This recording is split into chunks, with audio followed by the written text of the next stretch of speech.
Olá, leitores! Tudo bem com vocês? Eu espero que sim, porque hoje eu vim contar sobre tudo aquilo que eu li no mês de outubro.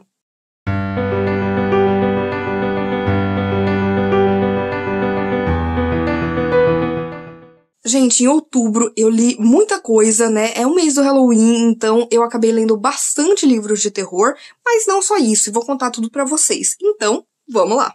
Tentarei ser muito sucinta, o que vai ser difícil, porque eu li aí o primeiro box das obras clássicas de Edgar Allan Poe, da editora Pandorga, que tem aqui, né, O Escaravelho de Ouro e Outras Histórias, O Corvo e Outros Contos, e O Gato Preto e Outras Histórias Extraordinárias. Por que eu falo que eu vou ter que ser rápida aqui? Porque Poe fez parte da minha pesquisa na universidade, do meu trabalho de conclusão de curso, então, a maior parte dessas histórias eu já conhecia, mas outras ainda não e me surpreenderam. Eu comecei lendo este volume aqui, onde a gente tem O Gato Preto, Ligeia, A Queda da Casa de Usher e Pequena Conversa com a Múmia. E uma coisa interessante aqui, principalmente nesse volume, é que a gente vai ter muito do próprio Edgar Allan Poe nas histórias. Porque, por exemplo, em O Gato Preto, ele conta a história aqui, né, de um homem que era apaixonado por bichos até se tornar alcoólatra. E aí ele começa a ser extremamente cruel com os animais e até com sua esposa. É uma história difícil de ler por causa, né, de crueldade com animais, mas é super bem escrita, o final é maravilhoso e ele mostra muito do próprio tormento do Poe, que tinha muitos vícios e tinha que lutar contra isso. Então é um conto incrível. Ligeia vai falar sobre um rapaz que tinha uma noiva e essa noiva morre, e a partir desse momento ele acaba vendo ela em todas as outras mulheres, sabe, com quem ele pretende se casar. E isso também é uma coisa muito do Poe, porque assim, a vida dele foi uma tragédia. Todo mundo da vida dele morreu, inclusive as mulheres que ele amou. Então essa é uma história mais romântica e mais melancólica. A Queda da Casa dos Usher é uma história que eu amo e que vou falar sobre ela em outro livro que vai entrar nessa lista aqui. E aqui a gente tem um soldado que é amigo de uma família dos Usher e tá indo visitá-los, né? Esse irmão e essa irmã, que é o Roderick e a Madeline Usher. E quando ele chega nesse grande casarão imponente, esse casarão tá caindo aos pedaços. E quando ele entra, né, e começa a conversar com a Madeline, e ele vê que ela tá à beira da morte e o Roderick tá extremamente depressivo, a gente percebe que o exterior daquela casa mostra muito do interior dela, dos habitantes da casa dos Usher, sabe? Que não vão deixar herdeiros, que estão ali em ruínas, assim como esse casarão. Então, ele é um gótico maravilhoso. E um que eu não conhecia, que é Pequena Conversa com a Múmia, também vai falar muito sobre as aflições do próprio Poe e do ser humano no geral, a respeito tanto do passado quanto do futuro, porque aqui a gente tem vários cientistas, né, de diversas áreas, que são amigos e acabam conseguindo uma múmia, e decidem fazer algumas experiências e acabam acordando essa múmia, e vão começar a conversar com ela para saber como é que era ali nos tempos, né, do Egito Antigo. E eu gostei bastante dessa história. Ele tem um final surpreendente, mas que mostra muito da humanidade e das nossas questões a respeito, principalmente do futuro. Eu acabei dando aqui para esse volume 4 estrelas e meia. Outro 4 estrelas e meia foi aqui O Corvo e Outros Contos. Gente, esse daqui, inclusive, é um livro que eu recomendo para todo mundo que quer começar a ler Poe e nunca leu. Porque aqui você vai ter Poe de tudo quanto é estilo. Primeiro porque O Corvo é um poema. Então, a gente vai ter toda ali uma história de um homem que está na sua biblioteca numa noite chuvosa e de repente entra um corvo. E esse homem está se sentindo atormentado porque a mulher que ele amava morreu, né? Já falei que é um tema recorrente aí nas histórias do Poe. E esse animal fica ali sempre falando nunca mais, nunca mais, nunca mais. Tudo que ele vai falando, né? Esse bicho responde com nunca mais. A gente vai ter muito aqui a questão do pessimismo, da negação, da perda, do luto, da loucura. É incrível. E se você é uma pessoa que gosta mais de teoria literária, leia também junto com este poema A Filosofia da Composição, que é um ensaio que o Edgar Allan Poe escreveu, falando sobre como ele escreveu esse poema que se tornou tão épico. E eu gosto bastante aqui da tradução, apesar, né, da minha favorita ser a do Fernando Pessoa. Pra mim é perfeita. Aqui a gente também vai ter O Coração Delator, que me faz pensar bastante em O Gato Preto, onde a gente tem um rapaz que vive ali numa casa junto com um senhor que tem um olho cego, e ele começa a ter ranço, mas um ranço assim tão insuportável desse olho desse homem, que ele acaba matando esse senhor e enterrando ele embaixo do assoalho. Só que noite após noite ele vai ouvindo cada vez mais alto o pulsar do coração dele. Então ele fala muito a respeito de culpa. O crime já é terrível, a culpa é pior ainda aqui. É uma história maravilhosa. E o Barril de Amontilado, a gente vai ter uma história de vingança, e que mais uma vez vai incluir a questão aí do vício da bebida. Um homem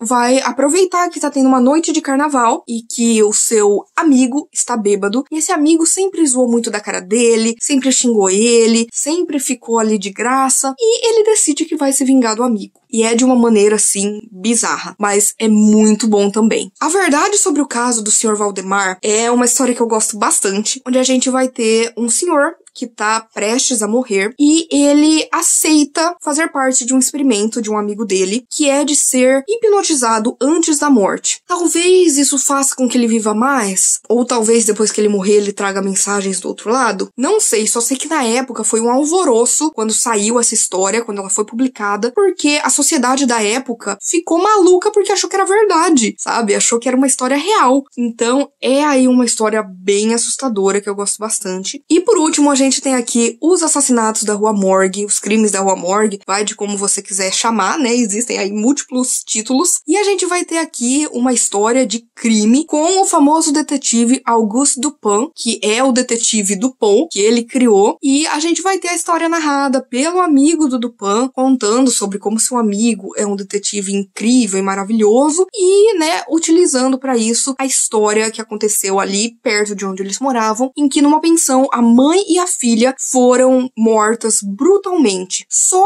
que tava tudo trancado. Janela, porta, não tinha como ninguém ter entrado. E o Dupin vai desvendar esse crime. Eu não acho que é uma história incrível, não acho, principalmente o final dela. Eu acho que é muito maluco. Mas eu entendo a importância dele para a literatura, porque é por causa do Dupin que a gente vai ter aí depois o Arsène Lupin, do Maurice Leblanc, depois a gente vai ter o Sherlock Holmes, do Arthur Conan Doyle, o Hercule Poirot, da Agatha Christie, e tudo começou com o Dupin. Então, é o que eu falei, aqui foi um 4 estrelas e meio, porque tem história para todo tipo de leitor. Por último, eu li aqui o Escaravelho de Ouro e Outras Histórias, e esse foi, assim, um livro quase totalmente inédito pra mim. A não ser uma história que é A Máscara da Morte Vermelha. Eu amo essa história. É a minha história favorita de Edgar Allan Poe. A gente vai conhecer aqui um príncipe que as suas terras estão sendo desoladas por uma praga, um vírus, mais atual do que nunca, né? E o que ele faz? Ele pega outras pessoas da realeza e vai ali se trancar numa fortaleza, onde a praga não pode chegar. Mas será que não pode mesmo? Porque, né, numa pandemia, as coisas são mais complicadas. Então, vai falar muito dessa coisa, né, de como as pessoas numa condição social maior, que são ricas, não ligam tanto para a população que tá ali morrendo, sabe, não estão nem aí, até terem que se deparar com a verdade, né, os fatos, que é a morte, que é esse vírus. Então é maravilhoso. Os outros 3 contos eu nunca tinha lido. O Escaravelho de Ouro, gente, me decepcionou, porque aqui a gente vai ter 2 amigos e um deles acaba ali numa expedição encontrando um escaravelho dourado e a gente acha que vai ser uma história sobrenatural, porque ele acaba mudando o comportamento dele e tudo mais, mas acaba sendo aí uma história que é mais uma caça ao tesouro. Então, eu não gostei tanto. Tem aqui também o Poço e o Pêndulo, que é uma história que há muito tempo, né, eu queria ler porque é referenciada em muitas outras obras, onde a gente vai ter aqui um homem condenado durante a Inquisição Espanhola e ele se vê num lugar totalmente escuro. Então, tudo que ele vai ali viver enquanto ele tá preso, enquanto ele tá esperando a morte, é tudo através do cheiro, do tato. É muito interessante, mas ele tem um final que eu acho que não condiz tanto com os finais do Poe. Então, eu achei interessante, mas o final eu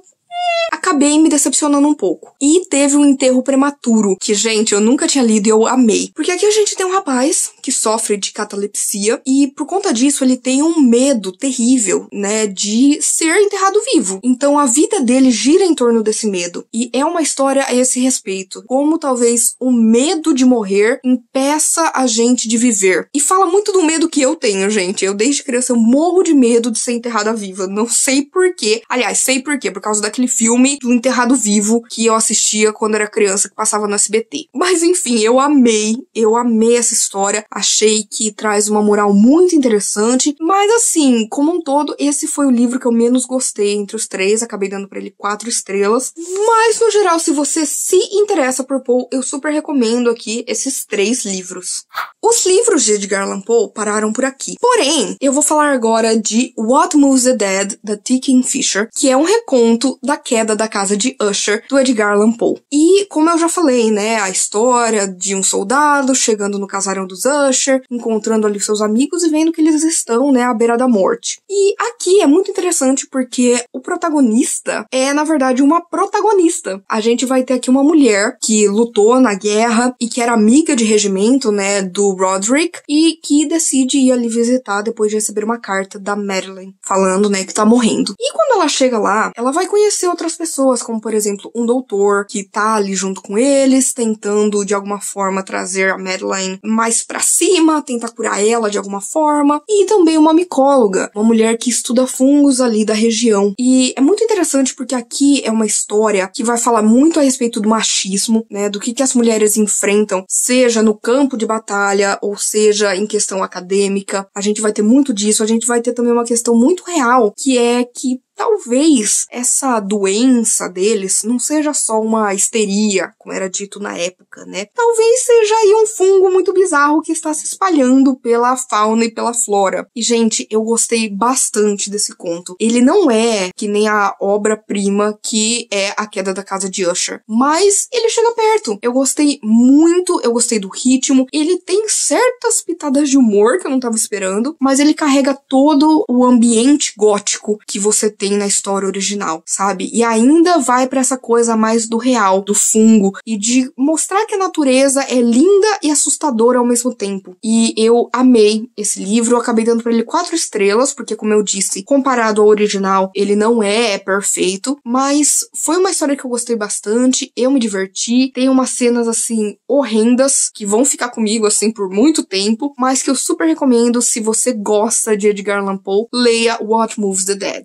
Vou falar agora rapidamente de 2 livros que já saíram resenhas aqui no canal. Então vai ser assim, papum! Primeiro, Verity, da Colleen Hoover. Eu acabei lendo porque um filtro do TikTok escolheu pra mim. Foi a primeira vez que eu li Colleen Hoover. E foi com esse thriller. Aqui a gente vai conhecer a Lowen, que é uma escritora, mas ela tá passando por um período muito difícil, tá precisando de dinheiro, e acaba surgindo uma oportunidade extremamente importante e que vai trazer muito dinheiro pra ela, que é que uma grande autora de best-sellers, a Verity Crawford, tá impossibilitada de escrever. Ela sofreu um grande acidente, tá num estado vegetativo, e ela escreve uma série de livros que é muito popular. E, de repente, né, surge essa oportunidade pra Lowen continuar escrevendo a história. Só que ela não sabe tanto assim, né, da história que a Verity estava escrevendo, e vai passar uns dias na casa onde a Verity mora, onde tem uma cuidadora, onde tem o marido da Verity, o Jeremy, onde tem o filhinho deles, o Crew. E ali, né, ela vai poder ficar no escritório pra tentar encontrar, né, qualquer rascunho, qualquer ideia que a Verity tinha de como continuar a história. Só que ela vai achar um manuscrito muito bizarro em que a Verity tá ali escrevendo a sua autobiografia. E ela vai contar de coisas terríveis que ela fez, principalmente relacionada a 2 filhas que ela e o Jeremy tiveram antes de ter o Crew. É cheio de gatilhos, é um thriller muito dinâmico, muito rápido. Você quer saber o que tá acontecendo, você quer saber o que vai acontecer no manuscrito, você quer saber o que vai acontecer na vida real, porque a Lowen, ela começa a ouvir uns barulhos, a ver umas coisas, e começa a desconfiar que talvez a Verity esteja fingindo tudo isso. Então, gente, eu gostei muito. Eu acho que tem personagens genéricos, tirando a Verity, que é uma personagem que eu gostei bastante, ela é muito interessante. E também eu acho que ele tem muitas cenas hot, o que não me incomoda no geral, mas me incomoda que é um livro de thriller e eu queria ver muito mais thriller do que sexo. Eu achei assim também que o final, ele faz uma coisa muito legal, te dar ali opções, né, do que acreditar, só que ambas as opções têm furos. furos. Então, eu acho que não é nenhuma nem outra. É um meio termo, talvez. Mas eu acho que super vale a pena, gostei da escrita, achei um livro muito rápido, muito instigante, e acabei dando pra ele aí 4 estrelas. Outro livro que foi 4 estrelas foi aqui o After the Quake, que foi aí o livro do projeto Murakami do mês de outubro, e aqui a gente vai ter 6 histórias bem curtinhas que abordam ali um terremoto que aconteceu no Japão nos anos 90.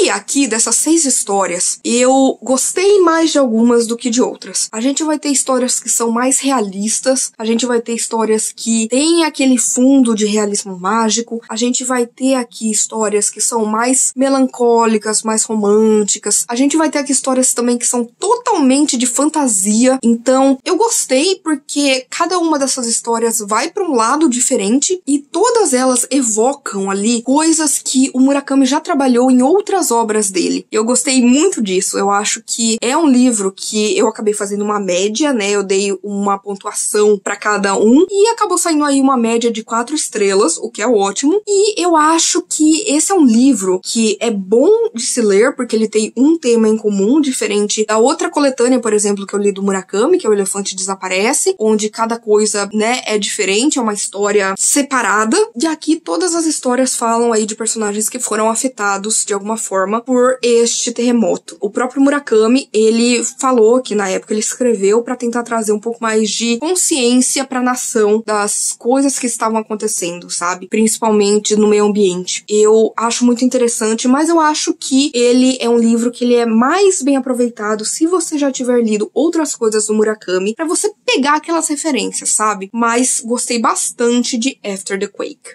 Falando rapidamente sobre o 10º volume de Death Note, porque agora, né, a gente já tá perto do final, são 12 volumes, então qualquer coisa que eu falasse aqui muito, né, seria spoiler. O que eu posso dizer é que nós temos aí o Nier e o Mello, que são esses dois rapazes tentando aí capturar um grande serial killer, o Kira, né, que consegue matar simplesmente escrevendo ali num caderno que veio direto do reino dos mortos. E a partir disso, né, ele acha que ele pode punir, né, os criminosos e tudo mais e criar a sociedade perfeita. E o Kira, na verdade, é o Light Yagami, que é um rapaz muito inteligente e que está infiltrado na força policial. Então, ele está tentando pegar o Kira, mas é lógico que ele aproveita isso, né, pra dar ali uma desviada da atenção dele. E vai culminar no momento que ele vai ter que passar o seu caderno pra uma outra pessoa. Essa pessoa vai começar a não seguir as regras que ele acha que fazem parte da justiça, sabe? Que vão muito além. Então, tem esse conflito, sabe? Do que é justo, do que não é justo. A gente vai ver aqui muito da questão da mídia, porque aqui tem uma moça, uma jornalista, que ela costumava estudar com o Light na universidade. Eles saíram junto algumas vezes. E ela acaba sendo a escolhida para falar na televisão sobre a mensagem do Kira, sobre o que o Kira quer e defender ele e tudo mais, porque as nações acabam falando, olha, a gente não vai mais interferir. E só tem aquela força policial ali pequena, comandada pelo Light, tentando pegar o Kira. Mas, né, lógico, a gente tem o Nier e o Mello que estão começando a enxergar que o Light é o candidato mais provável a ser o próprio Kira. Ele também vai falar muito aqui sobre as questões de como a mídia influencia as pessoas, de como será que você impor respeito à justiça através desse medo? Será que isso é justiça? Será que isso faz alguém ser bom? Ou a pessoa só, sei lá, não é criminoso porque tá com medo? Eu gostei bastante porque a gente vê de novo que o Light, ele é o vilão da história. Em nenhum momento tem uma passação de pano de,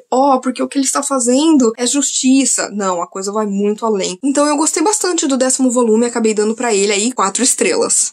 Foi o mês do Halloween, não podia faltar, né, alguma leitura de Junji Ito, e aí eu li The Liminal Zone. E aqui a gente vai ter 4 histórias bem curtinhas, tá? A primeira, que é aí o The Weeping Woman Way, a gente vai ver um casal que tá viajando e acabam encontrando uma pequena vila onde carpideiras moram. Só que elas não choram apenas por causa dos funerais. Elas têm um outro motivo. Quando, né, essa moça que faz parte desse casal encontra essas mulheres, ela também começa a chorar e não consegue mais parar. Com o tempo você vai descobrindo por que isso tá acontecendo. Já a segunda história, Madonna, a gente vai ver uma garota que acaba de ingressar em uma escola religiosa e o diretor dessa escola tem uma esposa. Essa esposa dele, ela acha que ela é a reencarnação da Virgem Virgem Maria. Até que mesmo tem ali basicamente um culto dentro da escola, sabe, ao redor dela, pra adorá-la. Até que de repente esse diretor, muito creepy, muito bizarro, acaba mostrando interesse por essa estudante e fala que não, que ela sim é que é a próxima Virgem Maria. E aí,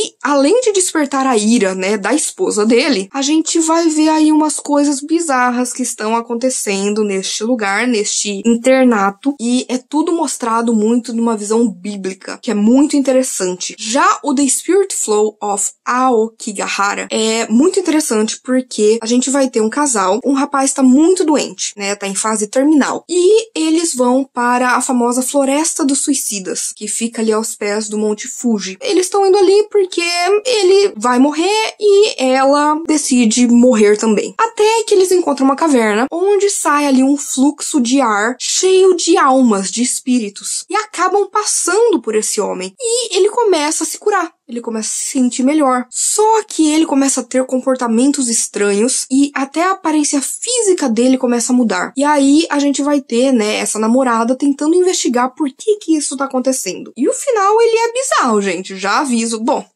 a gente tá falando de Junji Ito. E o último, gente, é Slumber, que, olha, pra mim foi o grande destaque aqui. Onde a gente vai ter um garoto que, toda vez que ele dorme, ele sonha que ele tá matando alguém. E o mais interessante é que ele vive numa cidade onde tem alguém matando, né, alguma pessoa todas as noites. E as pessoas que morrem são as pessoas que ele vê no sonho que ele está matando. Até que uma amiga decide provar pra ele que não é ele, sabe? Porque ele não sai ali de casa todos os dias. Então, como é possível? E, gente, é assustador. Ele vai pra uma coisa mais pro real, diferente das outras histórias. E aí, né, gente, é que o Junji Ito brilha, né? Porque eu gosto muito quando ele faz algo de horror cósmico ou quando ele faz algo que é bem voltado pro real, sabe? Que é aquele medo de verdade, que você vai dormir e você fica tipo...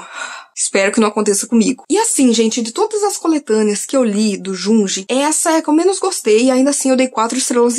Eu acho que ela é a mais coesa de todas as que eu li até hoje, porque ela segue ali um fio condutor, onde a gente vai ter como foco as mulheres, cada uma dessas histórias, as mulheres que vão aí atrás, que vão investigar, que vão tentar entender o que tá acontecendo e, ao mesmo tempo, vai para uma coisa que tem a ver muito com crenças, seja uma crença religiosa, seja uma crença cultural, seja uma crença popular. Então, eu gostei bastante disso. Não é a minha favorita, mas super recomendo, gente, pra quem, né, lê Junji Ito. Vocês sabem que eu amo esse homem, então não tem como dar nada menos do que 4 estrelas. Então, 4,5 estrelas pra The Liminal Zone. Agora vai ter uma dobradinha de Grady Hendrix, tá, gente? Eu li Grady Hendrix lá no começo do ano com O Exorcismo da Minha Melhor Amiga. Eu gostei bastante. E aí eu resolvi ler outras histórias dele. Eu li Horror Store. E aqui a gente vai conhecer a Amy. E a Amy, ela trabalha na Orsk, que é uma grande loja de varejo que vende móveis, eletrodomésticos. É aí uma brincadeirinha com a IKEA. As duas são lojas escandinavas. E aqui a Amy, ela trabalha porque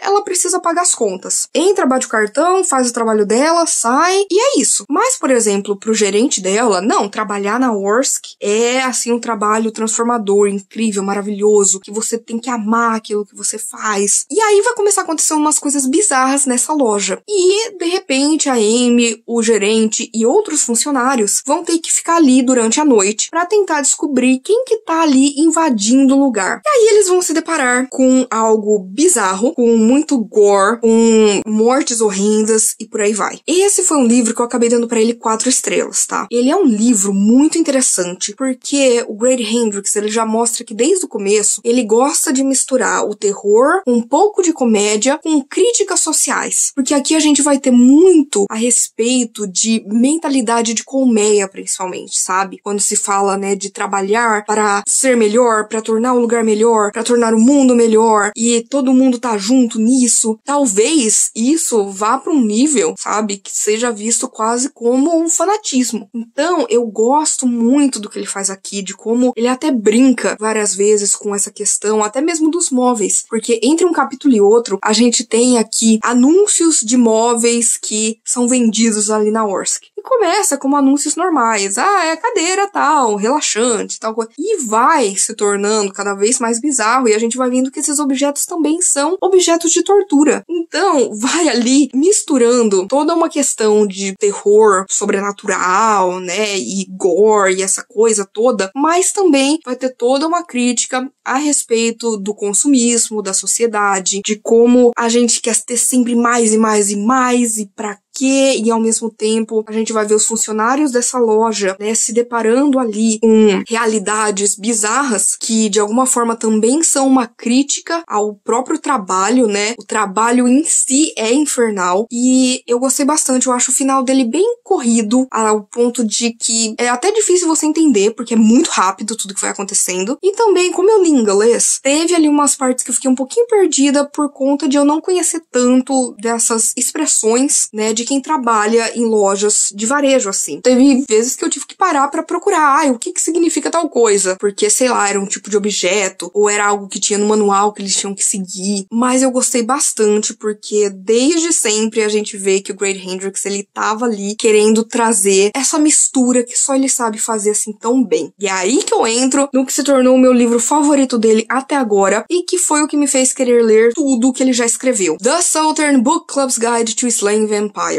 Aqui, a gente vai estar nos anos 80, e a gente vai conhecer a Patricia Campbell, que é a protagonista. Ela vive num bairro muito chique, um bairro rico, com seu marido, com seus filhos. Ela se reúne ali uma vez por mês com seu clube do livro, para as mulheres discutirem ali clássicos da literatura, até que algumas delas decidem que esse tipo de literatura não é pra elas, e aí elas criam um clube dentro do clube, onde na verdade elas leem ali true crime e ficções de terror. Até que o terror real vai bater ali na casa delas, quando um novo morador acaba sendo ali um vizinho, que é o James Harris. E o James Harris, ele é um cara muito misterioso, muito charmoso, sabe? Você não sabe nada muito assim do passado dele. E ele e a Patricia acabam ali se conectando. O tempo vai passando, ela vai conhecendo mais dele e ela percebe que ele tem uns hábitos estranhos. O que vai acontecer é que várias crianças de bairros mais pobres começam a desaparecer ou acabam tirando as suas próprias vidas. E quando a Patricia descobre isso e ela começa a investigar mais a esse respeito, ela vai descobrir que o James Harris é um vampiro sanguinolento, terrível, inescrupuloso. Só que como é que ela vai convencer, sabe, a família e os amigos disso? Gente, esse livro é incrível, porque de novo, a gente vai ter aqui muito terror, muito gore, cenas assim que vão te deixar enojadas, que é uma coisa que o Grady Hendrix faz, mas ele também vai falar, por exemplo, da importância da literatura, de qualquer tipo de literatura. Não existe, uma literatura superior do que a outra, né? Isso não existe. Da questão da sororidade, de como mulheres unidas podem mudar o mundo. E ele vai tocar muito na questão ali de classes sociais, da diferença que existe, não só social, mas, por exemplo, para os policiais, para a imprensa, sabe? Essas crianças que vão desaparecendo, pobres, pretas, da periferia, as pessoas não se importam. Aqui, as personagens só vão começar a se importar quando isso começa a atingi-las, a chegar num bairro chique. Só que esse é um livro, gente, que ele também... ele me deixou pistola, porque os homens desse livro são todos terríveis. E não são terríveis porque, por exemplo, James Harris, que é um vampiro, então ele é ruim. Não. Todos os outros homens aqui, eles usam do patriarcado e do machismo pra fazer gaslighting, pra falar que essas mulheres estão loucas, pra, sabe, tentar encobrir o que os coleguinhas fazem. E isso também é uma crítica muito grande, né, a essa coisa do homem que protege o outro homem e que tá sempre contra a mulher. A mulher é sempre a louca. E eu amei esse livro, gente. Ele é maravilhoso, ele é incrível. Eu acabei dando pra ele 4,5 estrelas. Ele tem, assim, gente, umas pitadas de humor também, muito típicas do Grady Hendrix. Tem muito gore, tem muito sangue, tem ali muitas coisas bizarras acontecendo e também tem ali personagens femininas incríveis e maravilhosas. Esse se tornou o meu livro favorito do Grady Hendrix e eu mal posso esperar para ler mais aí das suas obras. E tá acabando, gente, porque agora eu vou falar qual que foi o melhor livro que eu li no mês de outubro e foi, na verdade, a primeira leitura que eu realizei no mês. Dumb Witness, Poirot Perde uma Cliente. Esse livro, que foi a leitura, né, do projeto Lendo Christie do mês, gente, foi incrível. Fazia tempo que eu não lia um livro da Agatha que me deixasse assim tão animada. Eu li ele em 2 dias. Eu surtei com esse livro. Porque aqui a gente vai conhecer uma senhora, a senhora Arendelle, que ela é muito rica, vive ali num casarão, sozinha ali com as suas criadas, com seu cachorrinho Bob, e chega a época da Páscoa, a família vai visitá-la, só que ela percebe que todo mundo ali tá naquele lugar não porque eles amam ela, mas porque eles estão tentando arrancar ali um pouquinho de grana dela. E ela fala, calma que quando eu morrer, vocês vão ficar com a herança. Nesta noite, ela acaba ouvindo um barulho, sai do quarto, tropeça na bola que o Bob costuma brincar e acaba caindo da escada. Todo mundo vem acudir e tudo mais, ela não morre, ela só se machuca um pouco, mas ela começa a ter uma desconfiança de que algum dos seus parentes tentou matá-la. E é então que ela decide escrever uma carta para o nosso famoso detetive belga Hercule Poirot, pedindo a ajuda dele. E aí, essa carta chega às mãos do Poirot, ele abre, tá ali junto com o Hastings, seu fiel amigo, e os dois partem, né, pra esta cidadezinha pra descobrir, né, o que tá acontecendo e tentar desvendar ali e ajudar a senhorita Arendelle. Só que chegando lá, eles descobrem que essa senhorita já morreu há meses. Eles descobrem que ela tinha, né, doenças crônicas e tudo mais, e teve uma morte natural. E é aí que fica, tá, a carta acabou de chegar, então quem que mandou? Aí tem a questão de que a herança era pra ter ficado com a família, mas na hora de abrir o testamento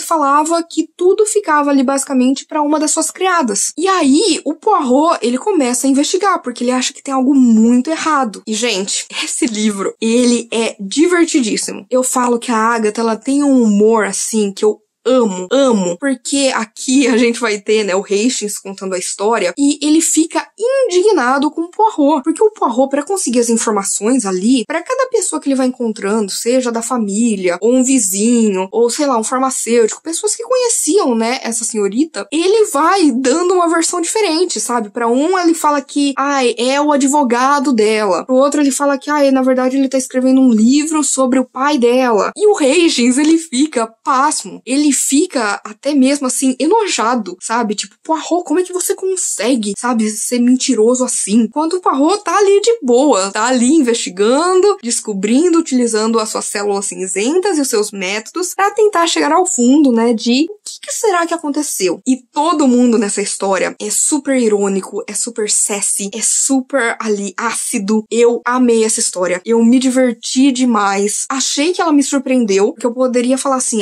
porque eu descobri, mas nesse caso, gente, eu não descobri, porque eu tinha desconfiança de basicamente todo mundo, então, lógico, quando chega no final, você fala, quem está por trás de tudo? Uma das pessoas que eu desconfiava, como todos os outros suspeitos. Que delícia! Esse se tornou um novo queridinho meu, ele foi aí uns 5 estrelas, só não foi favoritado por uma questãozinha minúscula que eu não vou falar, mas assim, essa leitura fez com que eu me apaixonasse de novo pela Agatha, porque que livro incrível, ela traz referências a outras histórias que ela já tinha escrito, ela já coloca aqui sementes de histórias futuras, né, que ela ainda iria escrever, então eu acho que esse é um livro que infelizmente ele é pouco comentado pelos fãs da Agatha, mas eu super recomendaria pra vocês lerem esse livro divertidíssimo, maravilhoso, que é Poirot Perde uma Cliente. E é isso, gente, eu espero que vocês tenham gostado do vídeo de hoje. Por favor, se você quiser continuar conversando comigo a respeito de literatura ou qualquer outra coisa, não deixe de me contatar nas minhas outras redes sociais. Por favor, curta esse vídeo, porque isso ajuda muito o meu trabalho, faz com que esse vídeo chegue a mais pessoas. Compartilhe com seus amigos, comente aqui embaixo qual foi a melhor leitura que você fez aí no mês do horror. E, por favor, se inscreva no canal Livro em Livro se você ainda não é inscrito. E aproveite para ativar as notificações, ative o sininho, porque toda sexta-feira e domingo tem conteúdo novo por aqui. Então a gente se vê no vídeo que vem.